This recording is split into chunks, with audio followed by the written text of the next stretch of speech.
Hi friends, welcome back to my channel Dhanushree vlogs. ఈరోజు అయితే మేము టిఫిన్లోకి టమాటా దోశలు అయితే వేసుకున్నామండి. టేస్ట్ అయితే చాలా బాగుంది. మీరు మీరు ఎప్పుడైనా ట్రై చేయకపోతే ఒకసారి ట్రై చేసి చూడండి. చాలా టేస్టీగా ఉన్నాయండి దోశలు అయితే. ముందుగా దాని ప్రాసెస్ అయితే చూసేద్దాం. ముందుగా 2 మీడియం సైజ్ టమాటాలను అయితే వాష్ చేసుకొని చిన్న చిన్న ముక్కలుగా కట్ చేసుకొని మిక్సీకి అయితే వేసుకోవాలండి. అందులోనే 3 వెల్లుల్లిపాయలు, ఎండుమిరపకాయలు కూడా వేసుకొని మెత్తగా మిక్సీ పట్టుకోవాలండి. నేనైతే ముందు రోజు నైటే దోసల పిండి అయితే మిక్సీ ఆడుకొని పక్కన పెట్టుకున్నానండి. అందులోనే ఈ టమాటా పేస్ట్ని కూడా బాగా కలుపుకొని ఉప్పు కూడా వేసుకొని బాగా కలుపుకోవాలి. అందులోనే 3 టేబుల్ స్పూన్ల వాటర్ కూడా వేసుకొని దోశ పిండిలాగా పలచగా అయితే కలుపుకోవాలండి. పిండి పలచగా ఉన్నప్పుడే దోశలు అయితే బాగా వస్తాయండి.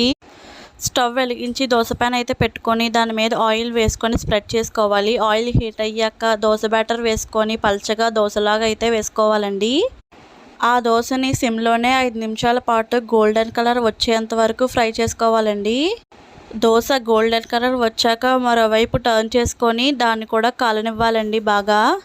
దోశ అయితే బాగా కాలాక స్టవ్ ఆఫ్ చేసుకొని ప్లేట్లకు సర్వ్ చేసుకుంటే దోశ అయితే రెడీ అయిపోతుందండి. దీన్ని పల్లి చట్నీతో కానీ టమాటా చట్నీతో కానీ సర్వ్ చేసుకుంటే సూపర్ టేస్టీగా ఉంటుందండి. మీరు ఎప్పుడూ ట్రై చేయకపోతే ఒకసారి అయితే ట్రై చేసి చూడండి, మీకైతే నచ్చుతుంది. ఎలా వచ్చిందో కూడా కామెంట్ చేయండి. Please like and subscribe.